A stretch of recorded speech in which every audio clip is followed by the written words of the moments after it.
En el curso de la historia ha habido épocas en las que la humanidad ha hecho rápidos avances. Pero también hay otras, mucho más numerosas, que pasan desapercibidas como meros periodos de transición. Ahora, en los albores del tercer milenio, ¿cómo será juzgada esta época por la posteridad? Y lo que es más importante, ¿qué forma adoptará esa posteridad? ¿Y de qué tipo de juicios será capaz? Por lo pronto, incluso antes de lo que pensamos, la humanidad tal como la conocemos podría cambiar radicalmente. El perfeccionamiento humano. Algo nuevo está surgiendo. Mientras la gente habla de la paz mundial, el fin de la historia y el ocaso de las ideologías, un ejército de científicos en todo el mundo sigue trabajando en sus laboratorios. El impacto de su labor está empezando a emerger.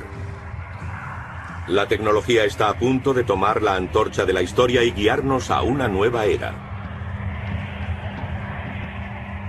Las actividades de los científicos en campos como la genética, la robótica, la inteligencia artificial, la biónica y la nanotecnología parece converger hacia un único objetivo: superar las limitaciones humanas. Nos dirigen inexorablemente hacia una era transhumana en la que especies más evolucionadas nos dejarán atrás como un fósil de la historia. Biopoder.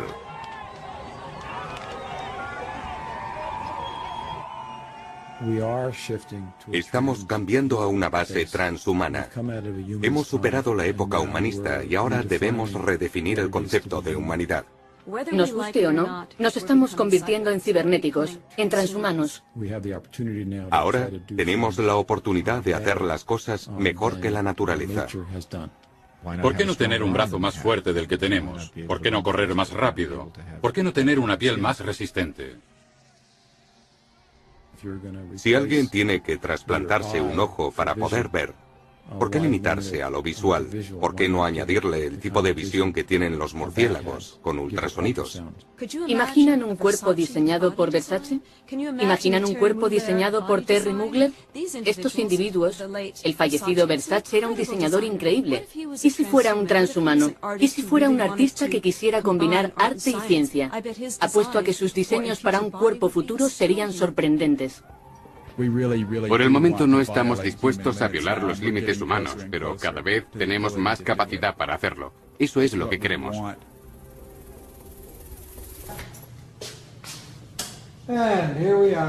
Aquí estamos, en el laboratorio de investigación del cerebro. Así era como almacenábamos los cerebros. El doctor Robert White es neurocirujano del Hospital de Cleveland, Ohio.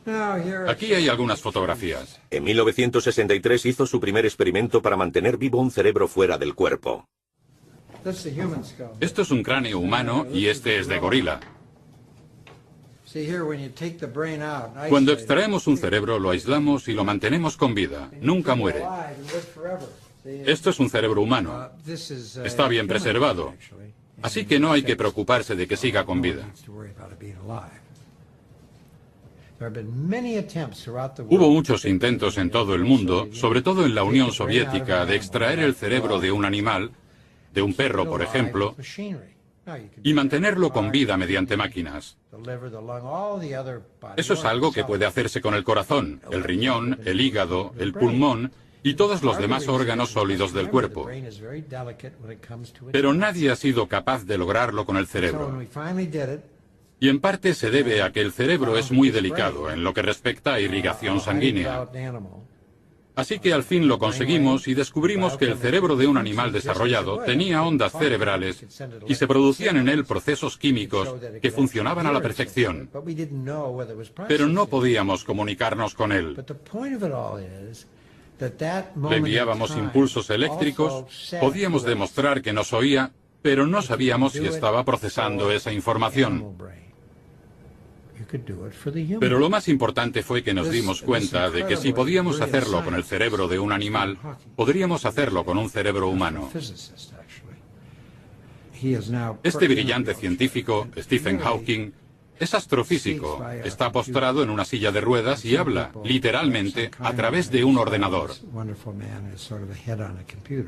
Y mucha gente lo ha descrito como un ordenador con cabeza.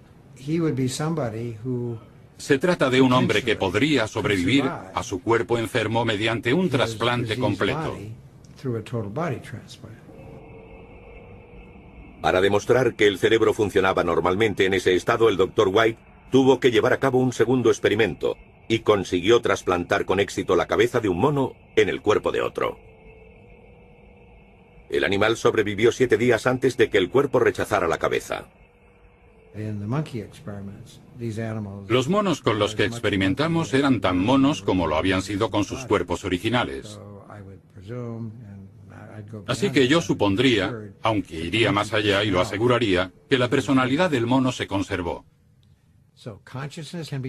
¿Se puede trasplantar la conciencia? Obviamente, la personalidad puede ser trasplantada si es que los monos la tienen. Uno podría preguntarse, ¿dónde nos conduce eso respecto al espíritu y el alma humana? Y supongo que podría decirse que pueden ser trasplantados.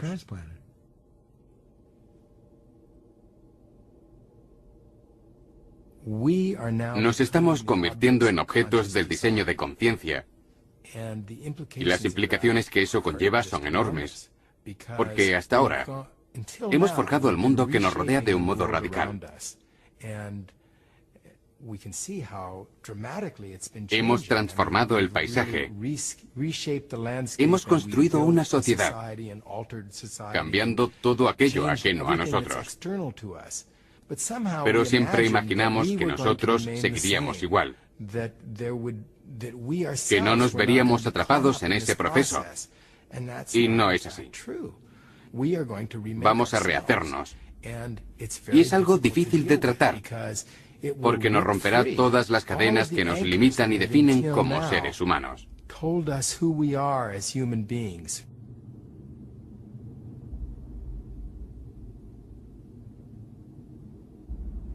Estamos en el final de la definición de lo que es un ser humano normal.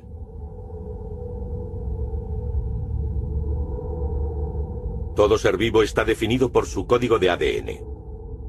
El ADN es una larga cadena de parejas formadas por 4 moléculas diferentes llamadas A, T, C y G, que se encuentran en todas las células. En esencia, es un código de barras digital que nos define como seres humanos, igual que define al resto de formas de vida del planeta. Solo la variedad de combinaciones de estos 4 elementos nos diferencia a unos de otros. El proyecto Genoma Humano comenzó en 1990 como la empresa tecnológica más ambiciosa de la historia, con un presupuesto muy superior al de la carrera espacial a la Luna, y en el que participaron cientos de laboratorios en todo el mundo con un mismo objetivo. Básicamente, se trataba de determinar la secuencia completa del genoma humano, los 3.000 millones de letras que conforman nuestro código genético. Y ahora que lo conocemos, es verdaderamente increíble, parece un código digital. En su interior está la información sobre los genes necesarios para crear un hígado, un corazón o cualquier otra parte del cuerpo humano. Ahora empieza la parte divertida, porque tenemos que descodificarlo para identificar las letras que nos interesan. Pero prácticamente es un código digital.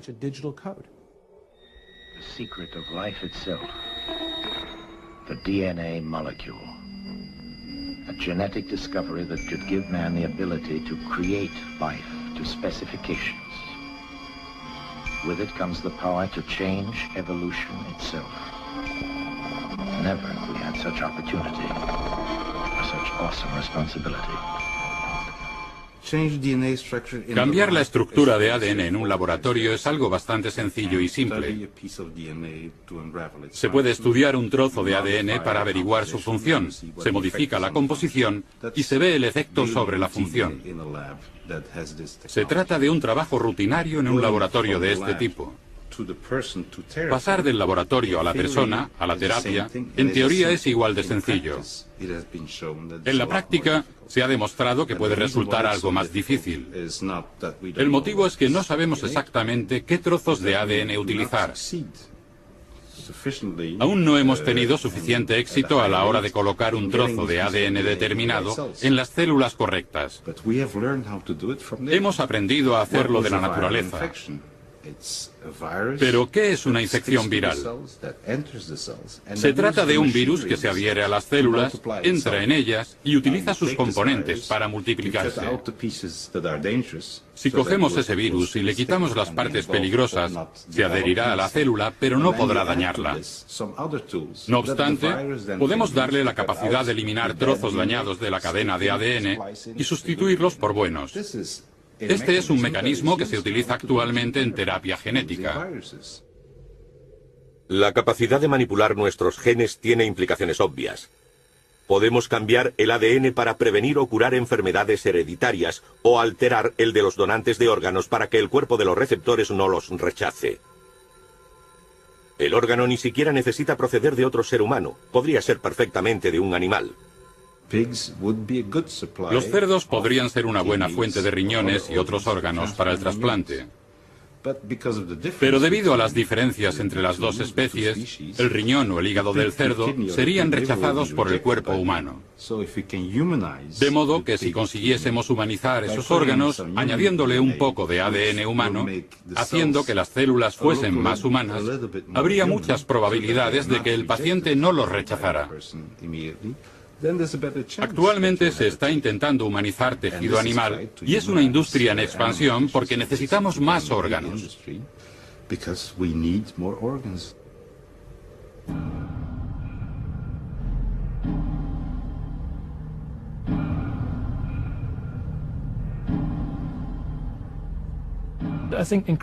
Cada vez somos más conscientes de que el cuerpo no es sagrado, que no fuimos creados siguiendo un plan divino. Fue un accidente aleatorio. Si cogemos dos pares de genes y los combinamos, siempre surge algo. A veces es algo maravilloso, un agujero en el corazón, una psicosis o cierta tendencia a experimentar ira, problemas de adicción, falta de concentración o cualquier otro tipo de defecto. Me parece absurdo calificar algo de normal o de sagrado. Se trata de pura suerte, no existe un plan prefijado que tengamos que seguir.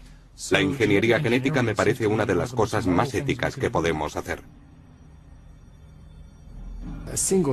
Una especie se define mediante el aislamiento de sus genes, el aislamiento reproductivo.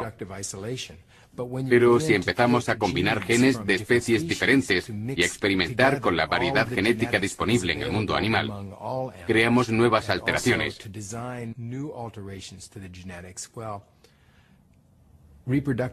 Y el aislamiento reproductivo deja de tener sentido. Imaginen la cantidad de formas que podrían evolucionar en el futuro.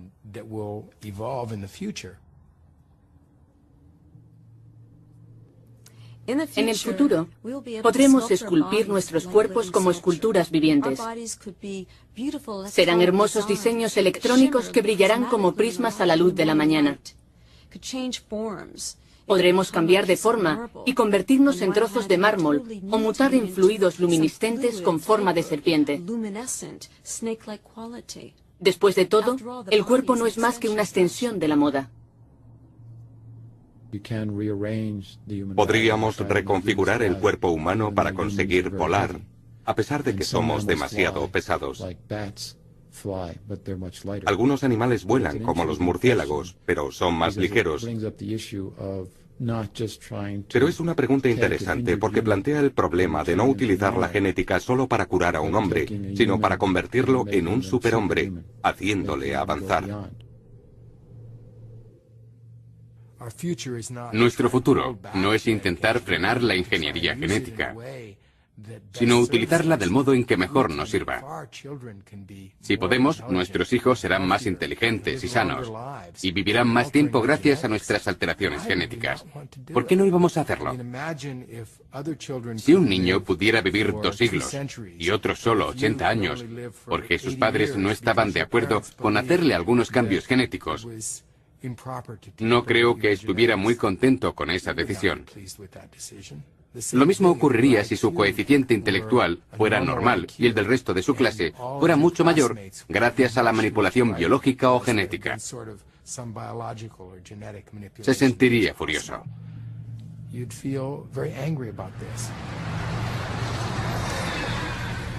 En cuanto conozcamos exactamente las funciones de nuestro código genético, seremos capaces de mejorar nuestros cuerpos. La vida humana mejorará de una generación a la siguiente a medida que aceleramos y controlamos la evolución natural. Pero ha aparecido en el horizonte un rival para la humanidad, un rival que evoluciona mucho más rápido. Giant electronic brain has started cogitating at the University of Pennsylvania.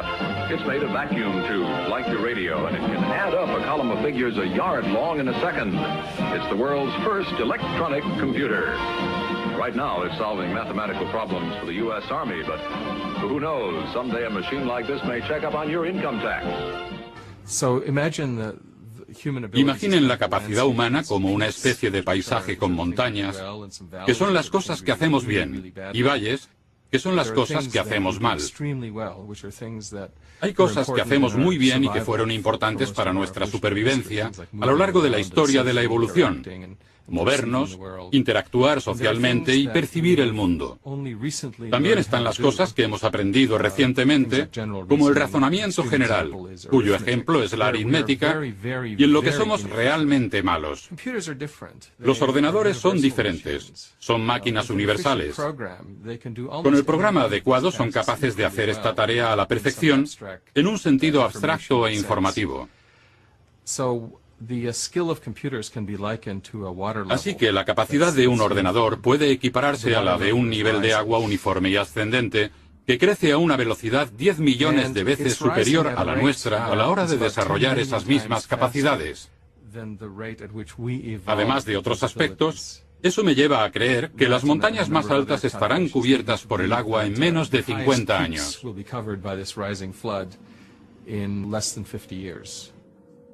Pero una vez que el nivel de la competencia informática haya superado a la de los mejores ingenieros humanos, estos dejarán de existir para dar paso a los ingenieros robóticos o informáticos. We might one day duplicate man, his form, his body, his actions and reactions, carefully engineered for lifelike appearance. La inteligencia no biológica crece exponencialmente. La inteligencia biológica no crece en absoluto, y si lo hace, es a un ritmo tan bajo que apenas es perceptible.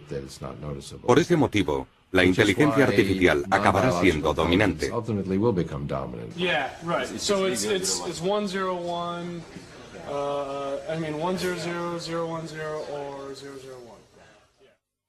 ¿Se convertirán los ordenadores en seres conscientes? Hacen cálculos utilizando ceros y unos. Por eso mucha gente, entre ellos algunos científicos, cree que nunca serán nada más que sofisticadas máquinas de cálculo. El gran científico, el profesor Frankenstein, cuando su monstruo se movió por primera vez, sin ser consciente de ello, habló de la distinción absoluta entre el cerebro artificial y el humano, cuando dijo, está vivo.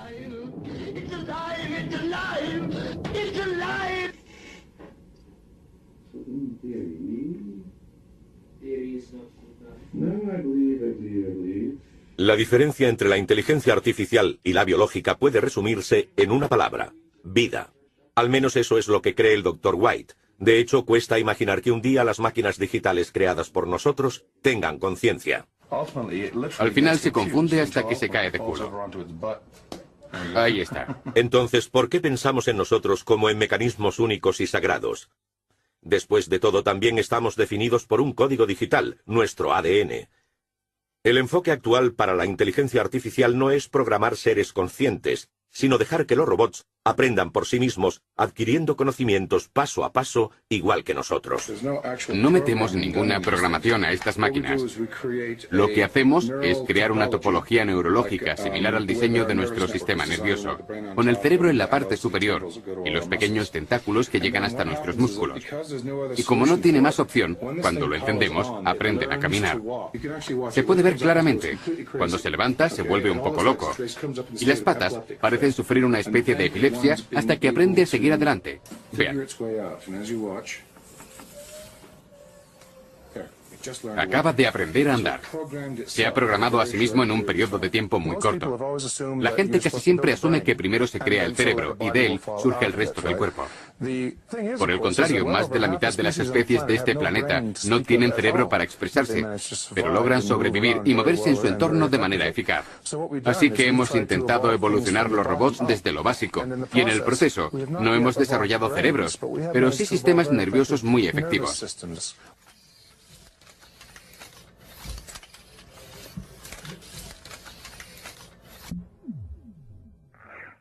Los sistemas autoorganizados como las redes neurológicas pueden conseguir resultados sorprendentes.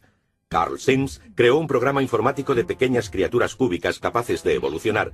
Aquellas que se movían más rápido se ganaban el derecho a procrear. Pero siempre se introducía un cambio aleatorio en su programa o sus genes para forzarlos a evolucionar. Sims observó a las extrañas criaturas que aparecían en su pantalla y les hizo competir por un cubo verde. Entonces sucedió algo extraordinario que no había sido programado. Una de las criaturas saltó sobre el cubo verde y atacó a su contrincante antes de ir a por el cubo. La evolución había producido una criatura más capaz de competir y por ello de sobrevivir. Era solo un programa informático, pero autoorganizado. Un día ordenadores muy potentes podrían sorprendernos. Primero se dijo que cuando un ordenador supiera jugar al ajedrez, pensaría como nosotros. Cuando se consiguió argumentamos que aquello no era pensar realmente. Pero la verdad es que no sabemos qué es exactamente el pensamiento. Yo diría que las máquinas están haciendo un buen trabajo pensando, pero no creando, aunque no sepamos exactamente en qué consiste la creación. Tampoco se les da muy bien tener alma. Pero es que nosotros tampoco sabemos qué es eso. Y si pudiéramos definirlo, seguro que se les daba muy bien.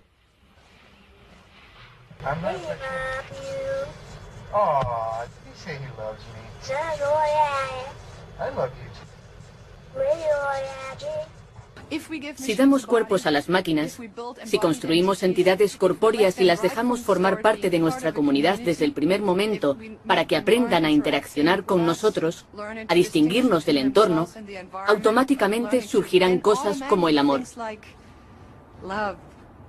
Un bebé recién nacido carece por completo de esos valores. Los aprende interactuando con sus padres, su familia y su comunidad. ¿Aprenderán a amar estos robots si llegan a ser inteligentes o se volverán contra sus creadores?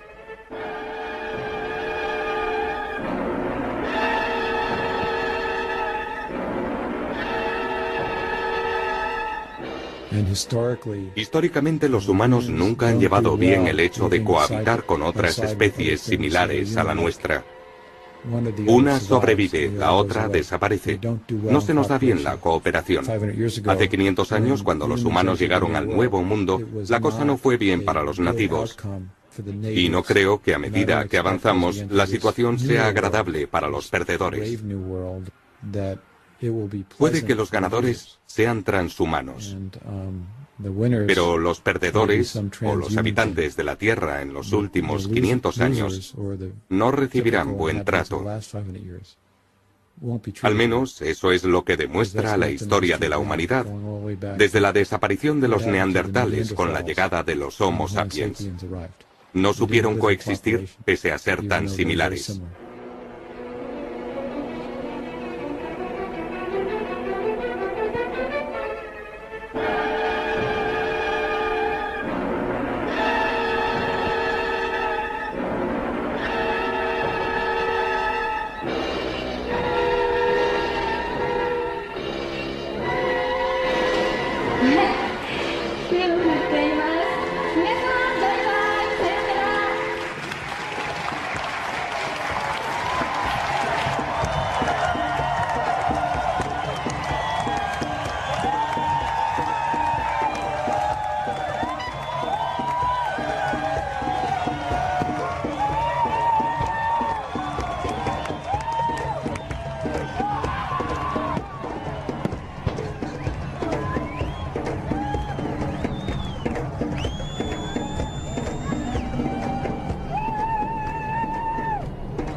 Lo que me preocupa es que se permita a la inteligencia artificial un desarrollo totalmente independiente del nuestro, ya que si lo hacen antes de que consigamos alterar nuestro cuerpo biológico, podrían llegar a ser más inteligentes y sabios que nosotros.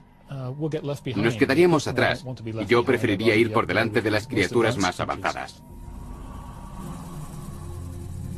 Si no queremos quedar obsoletos al nacer, si queremos permanecer en lo más alto de la evolución, parece que solo hay una solución: convertirnos en robots.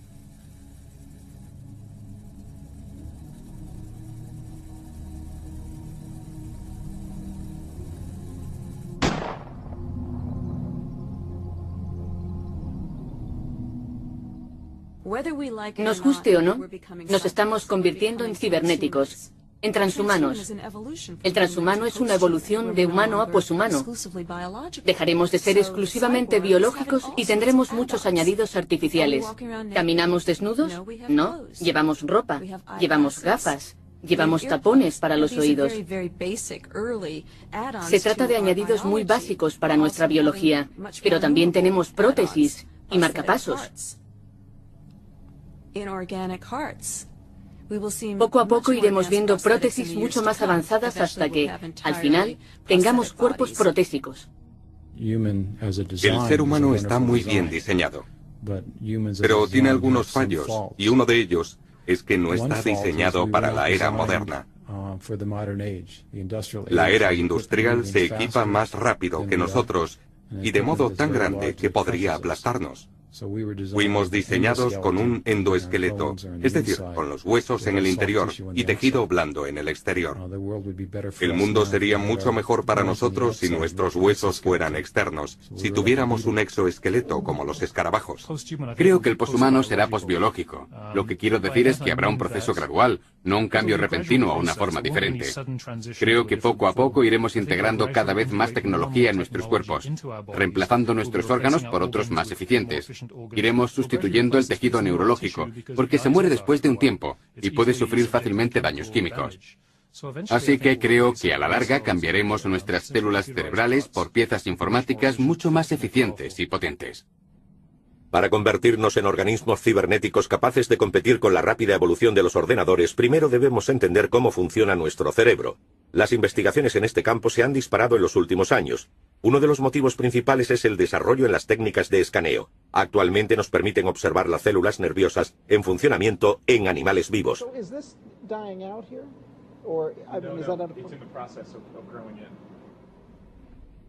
La técnica está basada en las medusas fluorescentes. El Dr. Littman aisló el gen responsable de la fluorescencia. Lo implantó en ratones y continuó sus experimentos hasta que obtuvo un ratón solo con las células cerebrales fluorescentes. Han sido modificados genéticamente y sus características son ahora hereditarias. Tenemos una variedad de ratón amarillo, otra de ratón azul y otra en la que solo hemos marcado unas cuantas células. Estamos creando ratones con múltiples colores. Los llamamos ratones arcoíris. Mediante esta técnica se pueden observar las células nerviosas, establecer conexiones entre ellas y emitir señales.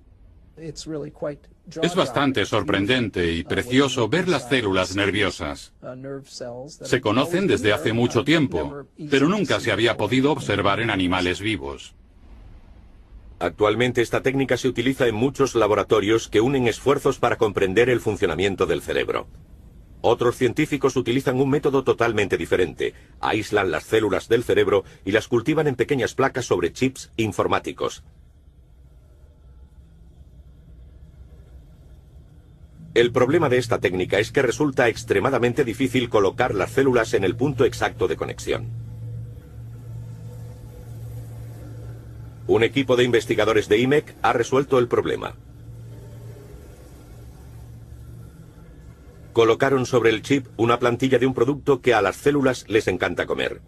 Mientras lo consumían se quedaban adheridas en el punto exacto, en tanto que la dirección de sus tentáculos queda delimitada por la plantilla. De este modo se puede controlar toda la red de células nerviosas.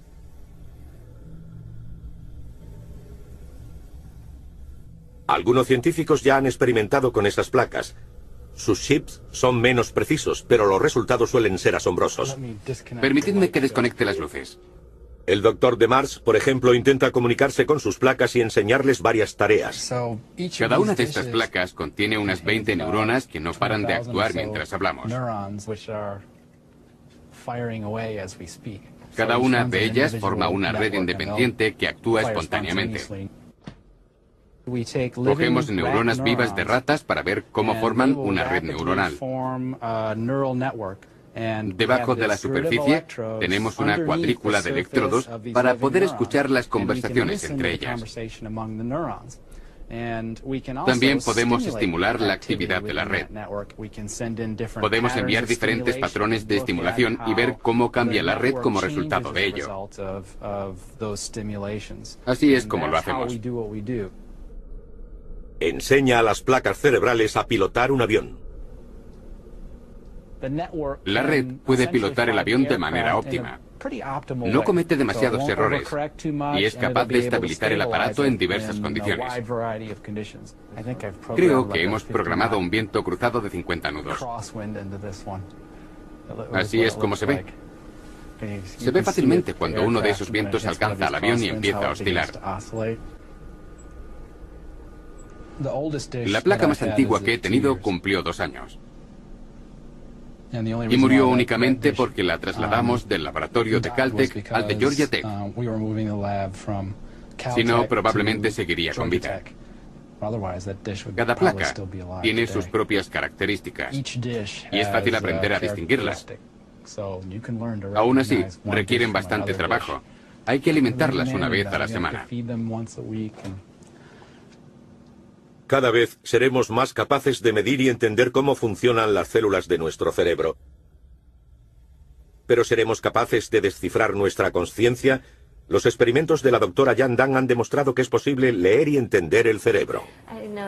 No sabía que habíamos empezado de nuevo. Así que esto es una película digitalizada. Se la mostramos al animal y grabamos la actividad de sus neuronas visuales. Y estas señales eléctricas grabadas las enviamos por estos cables. Ha conseguido captar la visión del cerebro de un gato y reconstruir lo que ve en una pantalla de ordenador. Esto es una película digitalizada. Un fragmento de Indiana Jones. O eso creo. Aquí vemos las dos imágenes juntas.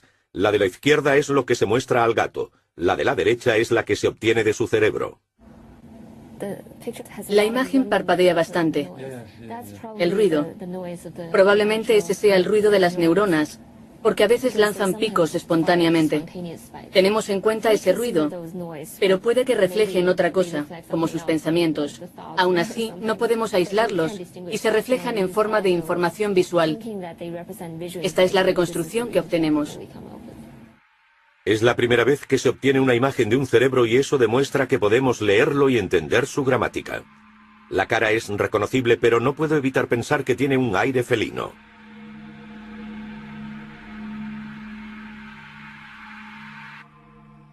El doctor Theodore Berger es director del Instituto de Ingeniería Neurológica de la Universidad de Southern California. Un equipo de científicos de élite de diferentes disciplinas, tales como neurología y programación informática, han colaborado para desarrollar un chip que pueda reemplazar partes del cerebro o a largo plazo añadir más potencia cerebral. Una de las primeras cosas que hacemos es estudiar esta parte del cerebro de forma experimental.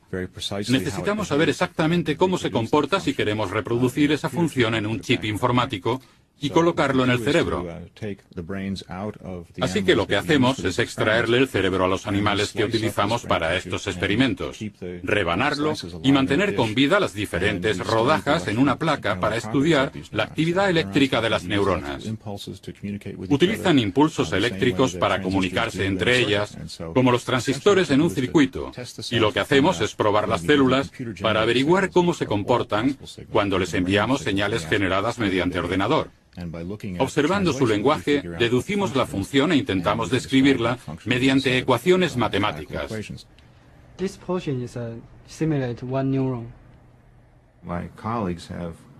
Mis colegas han tomado ese modelo matemático y han construido un circuito en un microchip muy pequeño, 1 milímetro por 1 milímetro, para que podamos extraer parte del hipocampo, que es como un circuito, y sustituirlo por el microchip. Ahora el circuito funciona como uno biológico y la información entrante, los patrones temporales de entrada son iguales a los de salida, como sucedería con cualquier tejido biológico. Sin embargo, hay un microchip haciendo la función biológica. Actualmente el chip está siendo probado en animales. Uno de los problemas que aún no se han resuelto es la conexión del chip al cerebro. La tecnología actual utiliza electrodos diminutos, pero en el futuro podría emplearse la opción de implantar células cerebrales directamente en los puntos de conexión del chip. Estas podrían ser forzadas a conectarse en puntos exactos del cerebro para crear una interfaz perfecta. Esto podría permitirnos reparar cerebros dañados en accidentes o por enfermedad, pero también haría posible establecer una comunicación directa de un cerebro a otro, de modo que en vez de estar limitados como lo estamos los humanos con las palabras, la idea sería comunicar la experiencia global de cerebro a cerebro. Es una idea fantástica. Pero debo decir que tienen muchas otras implicaciones, posiblemente más prácticas a corto plazo. Una de esas aplicaciones a corto plazo ya es realidad. El chip se utiliza para reconocer sonidos, ya que puede hacerlo con la misma precisión que nosotros. Hemos utilizado estos modelos basados en el cerebro para desarrollar sistemas de reconocimiento acústico. Se les entrena del mismo modo que a un cerebro normal para reconocer sonidos determinados. Y uno de los primeros que le hemos enseñado es el de un disparo. Es un modelo que aprende a comunicarse como las neuronas del hipocampo. Nada más. Pura biología. Hay una allí, al otro lado del parque. Y aquí había otra. Hace 2 días colocaron otra. Estas cámaras de alta tecnología reciben el nombre de disuasoras de crímenes. Si se produjera un disparo a mi izquierda o a mi derecha, la cámara registraría el sonido inmediatamente y enfocaría hacia la zona para tomar imágenes.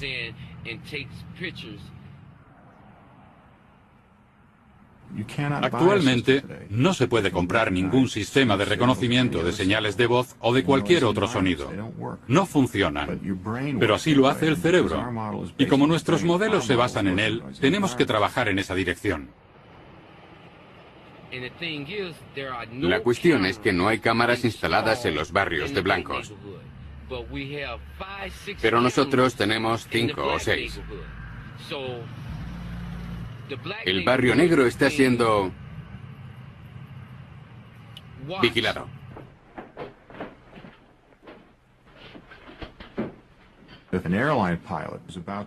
Si un piloto de avión estuviera a punto de pulsar el botón equivocado, sería interesante pensar en la forma de identificar los patrones de pensamiento, los patrones de memoria. Y si ese piloto fuera a pulsar el botón de eyección cuando no debe, o el de lanzamiento de bombas, deberíamos poder intervenir y evitarlo.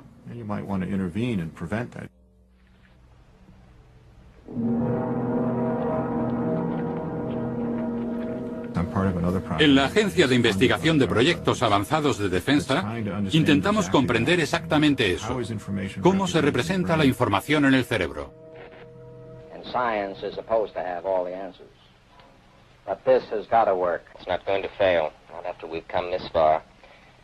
We have here, for all practical purposes, a normal human being, except for his electronic sensory control system, of course.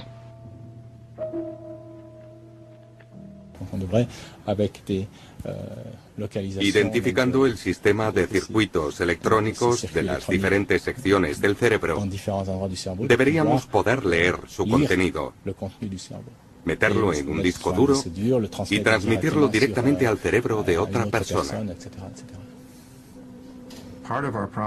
Parte de nuestro problema es colocar suficientes sensores en el cerebro sin dañarlo. Hay que meter los suficientes para conseguir la información necesaria para comprender el patrón total de la actividad. Si lo conseguimos, tendremos que desarrollar un modelo matemático de cómo se desarrolla y procesa la información en ese laberinto.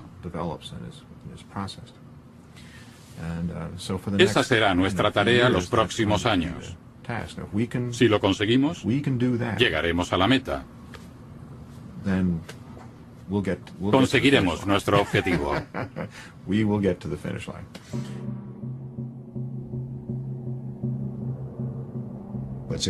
Sería demasiado conservador decir que para el 2025 seremos capaces de conocer todo lo que sucede en nuestro cerebro. Las conexiones neuronales, las claves sinápticas, los neurotransmisores y crear una enorme base de datos copiando cada célula al detalle para poder introducir esa información en un ordenador con capacidad suficiente y crear una copia del proceso de pensamiento que tiene lugar en nuestras mentes. En realidad se trata de una prueba de que somos capaces de desentrañar los secretos de la inteligencia que existe en el cerebro humano. Una vez que hemos escaneado esa información, también podemos comprender y ver cómo está organizado y mejorarlo o extenderlo. Podemos aumentar la memoria o hacer que funcione más rápido e incluso ampliar las capacidades perceptivas. Transferir la mente a un ordenador. Este parece ser el sueño de muchos científicos.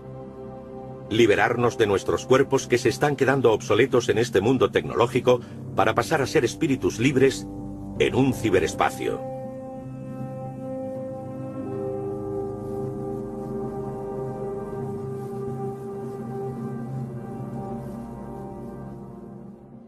No estoy interesado en un futuro de posthumanos si no soy uno de ellos. Yo quiero estar ahí. Para mí es importante sobrevivir y prosperar en el futuro, y no solo pensar en que los robots han llegado al espacio. Quiero participar.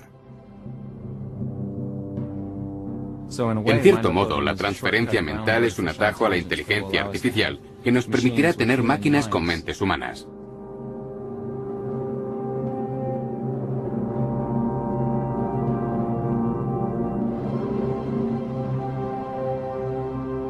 Espero que quepamos en un CD-ROM de 600 megabytes. Apuesto a que es toda la capacidad necesaria para copiar a una persona.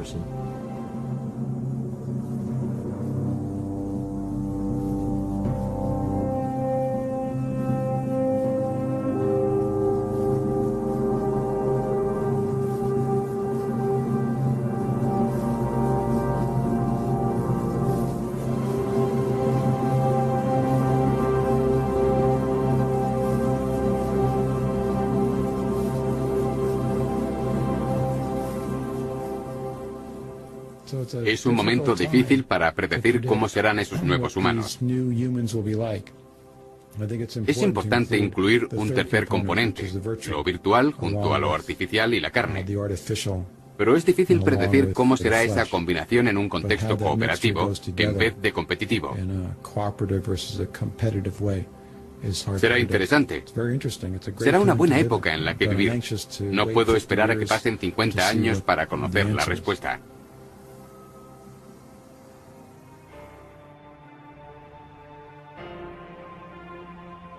La realidad y la realidad virtual están empezando a fusionarse. Para entender cómo va a suceder, tenemos que fijarnos en otro tipo de tecnología destinada a eclipsar a cualquier otra: la nanotecnología. Conseguir el control de la materia átomo a átomo. So what we're going to do is move this atom from this location here to a location right over here. We'll move it just along this path here. Now you gotta get excited about that. You just gotta get excited about that. Ahora los científicos son capaces de coger un átomo y moverlo de un lado a otro. Es un pequeño paso para un átomo, pero un salto gigantesco para la humanidad. Si empezamos a construir desde los átomos, podremos crear prácticamente cualquier cosa. Los productos fabricados están hechos de átomos y sus propiedades dependen de su disposición. Actualmente las tecnologías de fabricación organizan los átomos de forma tosca y estadísticamente, pero en el futuro, gracias a la nanotecnología, podremos crear los elementos de construcción básicos exactamente como queramos, de forma flexible y a bajo coste. La nanotecnología ofrecerá muchas oportunidades a otras tecnologías, sobre todo a la informática. Cuando puedan hacerse conexiones informáticas mediante átomos, la potencia aumentará enormemente. Ordenadores increíblemente potentes. Podremos meter en un azucarillo un ordenador más potente que todos los que existen actualmente combinados. Pero existen muchos otros campos en los que se aplicará la nanotecnología. Mientras a finales del pasado milenio muchos científicos creían que la nanotecnología era ciencia ficción, ahora vemos sus primeras aplicaciones en el mercado. Conocemos materiales que purifican el agua, que generan electricidad y que generan energía química. Nuestro proyecto de investigación a largo plazo es construir un sistema que procese esa información como una especie de neurona artificial. Vamos a empezar a ver sistemas y procesos que proliferarán en 4 o 5 años y que no dejarán de sorprendernos. Este punto giratorio es la primera nanomáquina jamás construida del tamaño de un átomo. Cogí el F1 ATPA y le puse una pequeña hélice que girara hasta alcanzar una molécula. Ahora puedo manipular muchos miles y crear sistemas más complejos, como los que tenemos en nuestro cuerpo, para que lleven a cabo funciones más sofisticadas. El objetivo final es crear robots tan pequeños como los virus, llamados nanobots. Estos serán tan inteligentes como los ordenadores actuales, y una de sus posibles aplicaciones será la medicina. Los nanobots podrían ser inyectados en el torrente sanguíneo de una persona para acabar con las células cancerígenas, por ejemplo, o para llevar a cabo labores de mantenimiento en el cuerpo, e incluso para modificar el código genético. Puede que parezca una tecnología muy costosa, pero de hecho es todo lo contrario. Podremos programar nanobots para que se reproduzcan igual que las criaturas naturales. Serán capaces de utilizar el material de su entorno y usarlo para hacer copias de sí mismos. El objetivo principal de la nanotecnología es conseguir lo que se denomina un ensamblador. Se trata de un dispositivo muy pequeño que puede hacer copias de sí mismo. Es programable, así que puede ser configurado para hacer una gran variedad de cosas útiles. Los ensambladores podrían considerarse una nueva forma de vida comparable a virus o células de levadura. Pueden reproducirse y al mismo tiempo transformar la materia, igual que las levaduras transforman el azúcar en alcohol. La única diferencia es que estas nuevas criaturas pueden ser programadas para llevar a cabo la tarea que queremos, como transformar el carbón en diamantes o crear comida. La nanotecnología molecular es a la realidad física lo que la programación informática a la realidad virtual. Creo que es algo exagerado, pero sirve para dar una idea aproximada. Mientras que los programadores informáticos pueden crear programas que hagan lo que ellos quieran, la nanotecnología molecular nos permitirá cambiar la materia a su nivel más básico. Nos permitirá construir cualquier tipo de estructura siguiendo unas especificaciones mediante la manipulación de átomos. Parece un mundo mágico en el que todo lo que imaginamos puede hacerse realidad. Pero el papel del hada madrina será interpretado por unos robots tan minúsculos que no podremos verlos. Y en vez de decir las palabras mágicas, los programaremos para que nos concedan nuestros deseos. El lado negativo de este cuento de es el síndrome Goo Gris. Imaginen que se programan nanorobots para un atentado terrorista o para que se reproduzcan ilimitadamente. Podría producirse una reacción en cadena que consumiría toda la materia viva del planeta en 72 horas. No obstante, la mayoría de los científicos sostienen que tal supuesto es poco probable, ya que tendríamos nanotecnología para controlar la nanotecnología. Esta también podría darnos una solución alternativa. Seríamos capaces de inyectar una serie de nanobots en nuestros cuerpos para que localizaran nuestras células cerebrales y copiaran su funcionamiento. Sin esfuerzo grabaríamos una copia de seguridad de nuestra conciencia que se introduciría en un ordenador para su posterior utilización, o donde podría combinarse con otras almas y programas informáticos. De ese modo estaríamos listos para abandonar este planeta e iniciar la exploración del universo.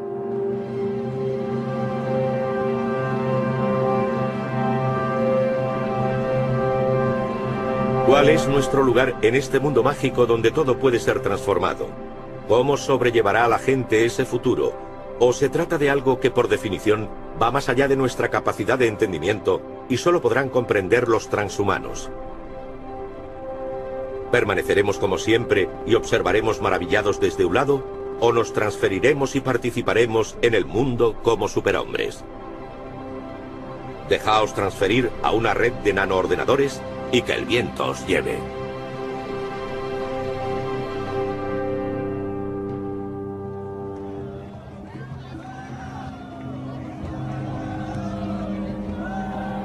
Es importante admitir que la epopeya posthumana se acerca. En serio. Es lo que queremos. Y se puede ver escrito en las páginas de las revistas. Las palabras del profeta están escritas en las paredes del metro. Por el momento no estamos dispuestos a violar los límites humanos, pero cada vez tenemos más capacidad para hacerlo. Pero también es importante destacar que este no es el final de la historia, que no soluciona todos nuestros problemas y que crea otros nuevos que se intensificarán. Habrá más de un tipo de posthumanidad. Y el mero hecho de que dejemos de ser humanos no significa que no volvamos a sufrir los mismos problemas de personalidad.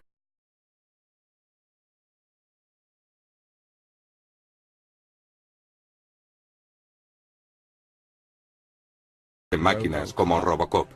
Solo tendremos nuevas habilidades y poderes. Lo cual supone un problema, porque a mayor poder, más responsabilidad, no menos.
Alarmante porque era un trabajo de aficionados.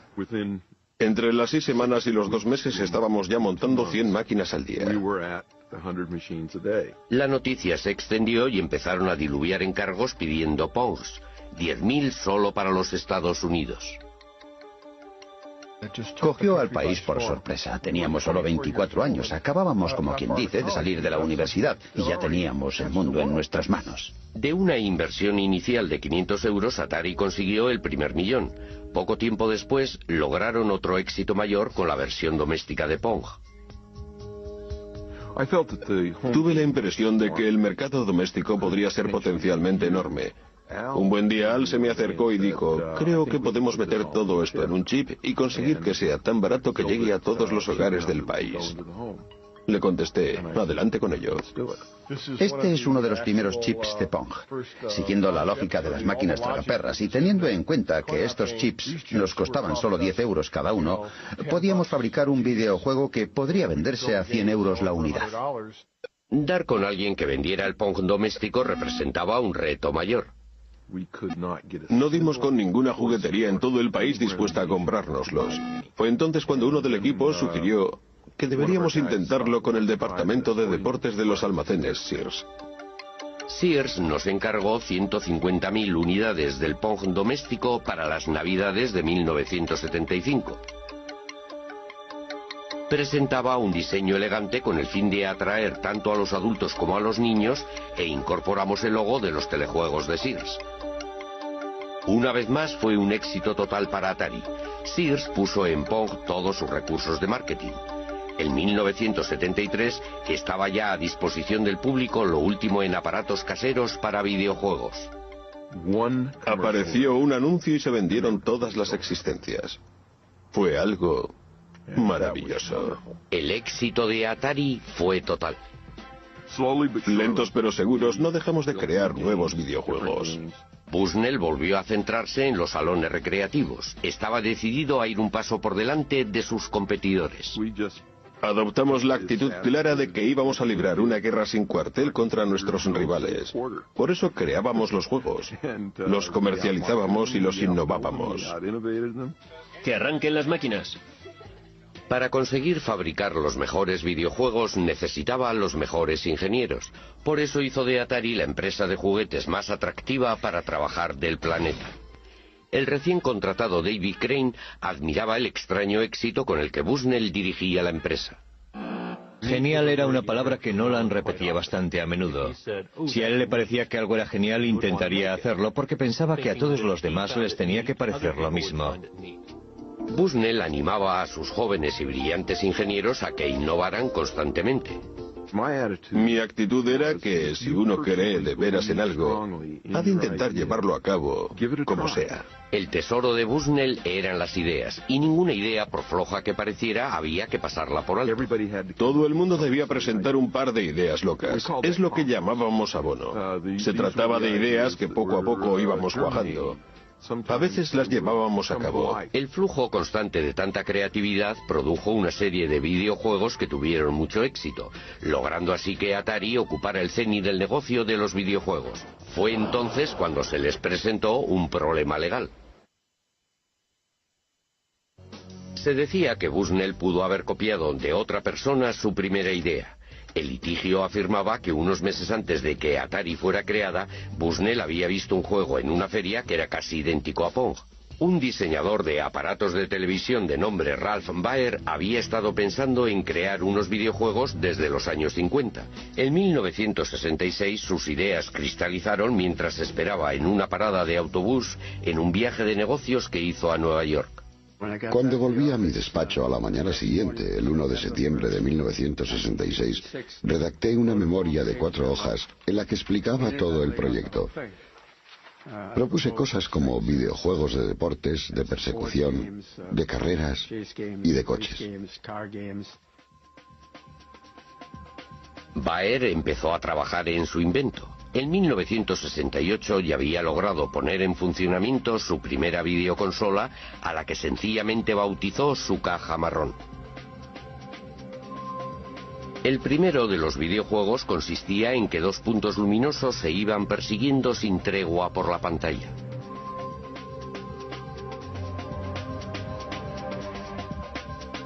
No tardó en aparecer un juego de ping-pong.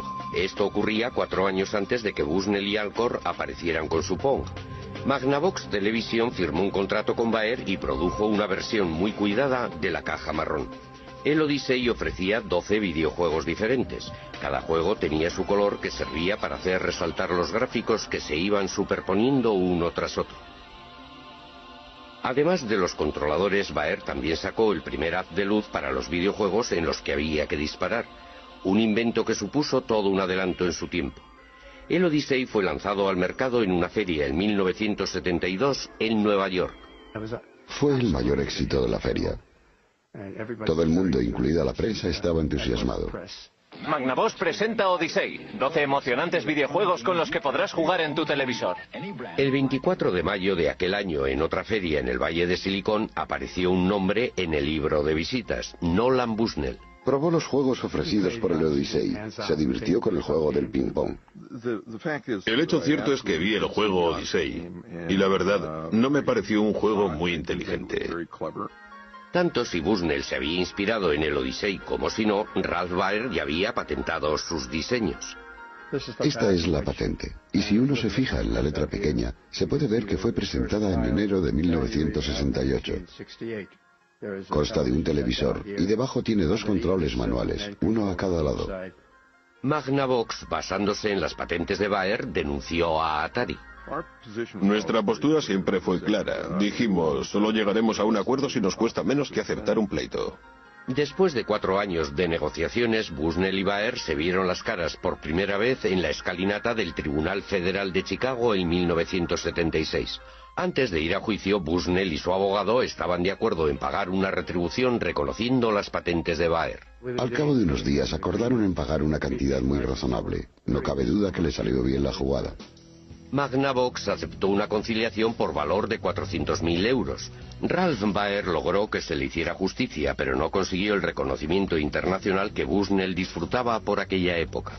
Le atribuyeron la paternidad de los videojuegos porque se pasaba el día delante de las cámaras mientras yo permanecía entre bastidores escuchando lo que me decían los abogados. Tranquilo, Baer, tranquilo, que solo tiene tu licencia.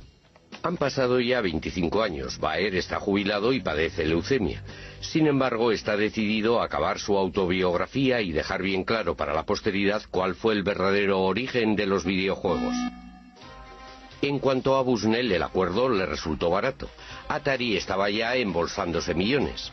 Pero mientras en los grandes almacenes era popular, Atari se enfrentaba a una nueva amenaza que venía del Japón con un videojuego que estaba conquistando el mundo de forma imparable. En 1978, Taito creó un juego que se hizo tan popular en Japón que provocó una gran escasez de monedas de 100 yens. Se vendieron más de 350.000 máquinas de los invasores del espacio, lo que provocó el renacimiento de los videojuegos en los salones de juego. La respuesta de Atari fue sacar al mercado su propia gama de videojuegos espaciales y de tiro.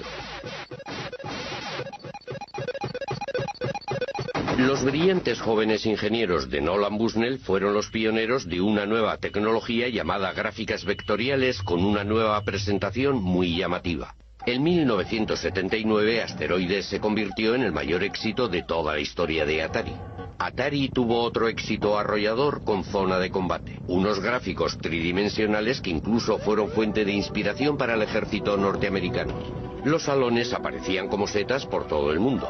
Tanto los adolescentes como los adultos acudían en su tiempo libre a esos lugares oscuros y llenos de humo. La reacción tanto de los padres como de los políticos fue inevitable. En la prensa pululaban a diario historias sobre jóvenes delincuentes y de chavales que hacían novillos. Los salones de juego fueron tildados de cuevas de perdición. Fue entonces cuando Atari presentó una solución. En 1975, sus ingenieros empezaron a trabajar en una nueva idea. Un sistema en el que se podían llevar a casa en unos cartuchos los mismos videojuegos que los que disponían los salones recreativos. Este es el primer prototipo del sistema de videojuegos en cartuchos de Atari. Tiene todos los elementos que se necesitan en un prototipo. Tenemos el cableado y las palancas del videojuego del tanque. Sabíamos que necesitábamos esto para poder jugar a Pong, para poder jugar al videojuego del tanque, porque tenía que ver con los juegos teledirigidos y otros, pero no estábamos muy seguros de lo que íbamos a hacer con ello. Adelante, Controller, es el capitán de una nave espacial. El VCS fue lanzado al mercado en 1977, montado en una caja elegante con interruptores bien diseñados y los primeros joysticks en una consola casera. ¡Vamos allá! Debido a que Atari era el número uno de los éxitos de las máquinas para las salas de juego, fue capaz de producir una serie completa de aparatos para aplicar a todos los VCS. En 1980 Atari se hizo con los derechos de los invasores espaciales. ¡Ya están aquí! ¡Los invasores espaciales de Atari! Ya puede usted jugar en su casa con el juego más popular de cuantos hay en los salones recreativos. Acción en el espacio dentro de su hogar. Aquellas navidades se vendieron millones de consolas VCS, de modo que los adolescentes pudieron jugar en casa con los invasores del espacio. Les presentamos un estupendo nuevo videojuego de Atari llamado Pac-Man. Los ingresos conseguidos por Atari la convirtieron en la empresa que más rápidamente había crecido en la historia de los Estados Unidos.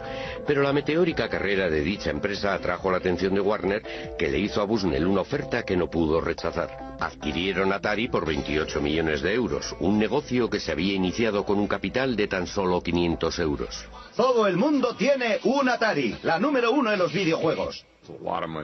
En aquellos tiempos era un montón de dinero. Era mucho más de lo que yo había soñado jamás. Pero representó el principio del fin de Atari. Bushnell, al cabo de muy poco tiempo, acabó rompiendo con los nuevos propietarios. Estábamos lanzando al mercado los VCS y comenté a los míos, bien, se acabó lo de los VCS. Y me dijeron, ¿qué? Añadí, bueno, no, pero va a ser así. Y se quedaron horrorizados.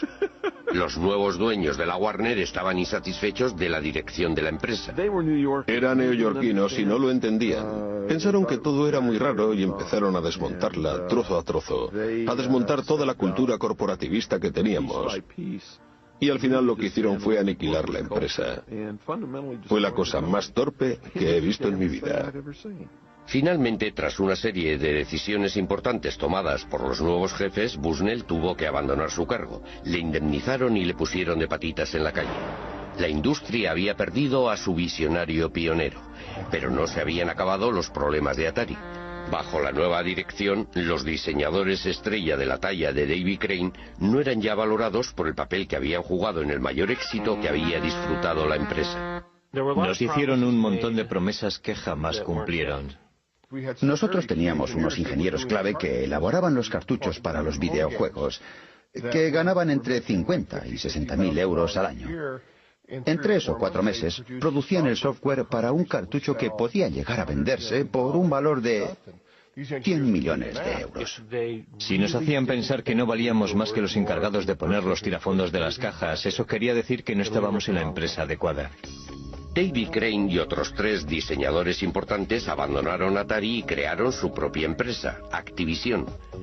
Tras 2 años de pleitos con Atari, se hicieron con los derechos para poder diseñar y producir sus propios videojuegos. El propio Crane diseñó el videojuego más exitoso de todos los tiempos, Pitfall.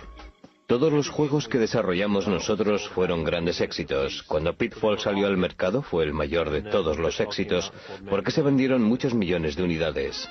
Lo que en realidad estábamos desarrollando con Pitfall era el primer videojuego provisto de una consola. Activision volvió a encender la llama del espíritu creativo de la primera época de Atari, pero al mismo tiempo, sin quererlo, provocó un desastre. Fueron muchos los que se cegaron con el éxito de nuestro trabajo y desgraciadamente invadieron el mercado con productos que nadie quería comprar. Atari contribuyó a la pérdida de confianza en los videojuegos por parte del público, ya que había productos como el E.T. de muy baja calidad. Un videojuego de E.T., ¡guau! Muy pronto con ustedes. Millones de copias de E.T. acabaron en la basura. Deje que E.T. entre en su casa. El mercado de los juegos de ordenador se desmoronó y en 1983 la Warner anunció unas pérdidas de más de 250.000 euros, cayendo sus acciones en picado. Lamento haber vendido mi empresa a la Warner. Es la cosa más estúpida que he hecho en mi vida.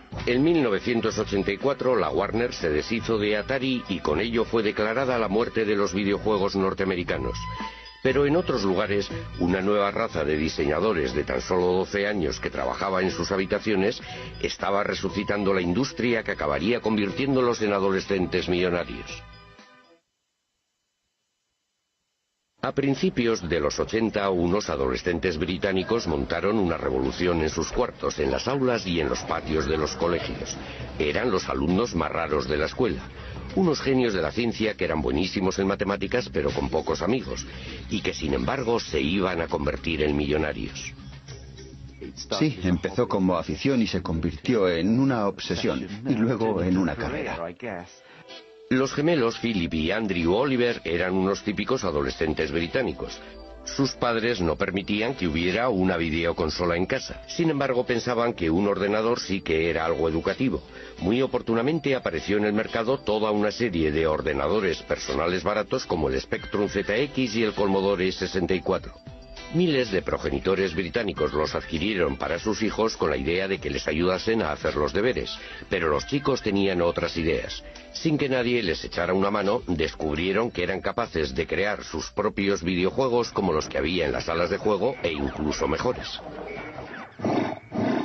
Nos fijamos en las salas recreativas. El problema en dichos sitios era que los chicos tenían que meter monedas cada pocos minutos para divertirse, mientras que con los videojuegos podían pasarse jugando toda la tarde. Los gemelos Oliver fueron autodidactas y partiendo de cero aprendieron a programar videojuegos. En 1982, con tan solo 13 años, presentaron su primer videojuego a una revista especializada que publicó su trabajo. El trabajo había sido bautizado Roadrunner. Fue estupendo acudir a la escuela y decir a nuestros colegas, mira, es nuestro trabajo. Fue estupendo poder jugar con los demás muchachos. Eran unos bloques pintados con un solo color. Corrían por la pantalla y el camión se movía por la pantalla. Solíamos retarnos, a ver cuánto puedes aguantar. El camino se iba estrechando más y más, y con muchas más curvas, y todo ello al azar. Finalmente te sacaba del juego.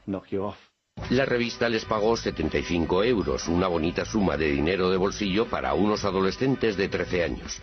Luego se presentó la oportunidad de aparecer en la televisión. Se presentaron a un concurso televisivo en el que competían chicos de su edad. Elaboramos un videojuego, lo enviamos y ganamos el primer premio. Salimos en la tele, fue estupendo. Más tarde nos comentaron que habíamos sido los únicos que habíamos enviado un proyecto. En realidad no querían que preparáramos un videojuego, solo querían un diseño sobre papel. Habíamos creado un videojuego. Les llovieron ofertas para comprar sus juegos y la afición de los gemelos se convirtió en una pequeña industria. Preparamos toda una serie de juegos. Esos fueron los primeros. Este es el asesino P y la cueva P. Hubo muchas noches que las pasamos trabajando y al día siguiente íbamos a la escuela como si nada. Teníamos que interrumpir el proyecto que estábamos elaborando con todas las flechas y peñascos. Íbamos a rematarlo y... Teníamos que irnos a la cama y nos despertábamos con nuevas ideas para el juego. No hacíamos más que trabajar. Sospechábamos que llevábamos mucho tiempo trabajando cuando los pajarillos empezaban a piar en la ventana y comenzaba a amanecer. Y oíamos al lechero. Sí. Las revistas distribuyeron sus juegos por todo el país, pero los gemelos consiguieron muy poco dinero. Cuando cumplieron los 18 años, los padres pensaron que había llegado la hora de que fueran a la universidad y de que consiguieran un trabajo serio. Pero uno de sus profesores persuadió a los padres para que les concedieran un año con el fin de que su afición se transformara en negocio. Unas semanas más tarde todo cambió cuando conocieron a los hermanos Darling. Richard y David también habían estado creando sus propios juegos desde los 11 y los 12 años, pero estaban insatisfechos con las cantidades que las empresas estaban ofertando a los jóvenes diseñadores. Por esa razón empezaron a vender sus juegos por correo, creando su propia empresa en una habitación de la casa.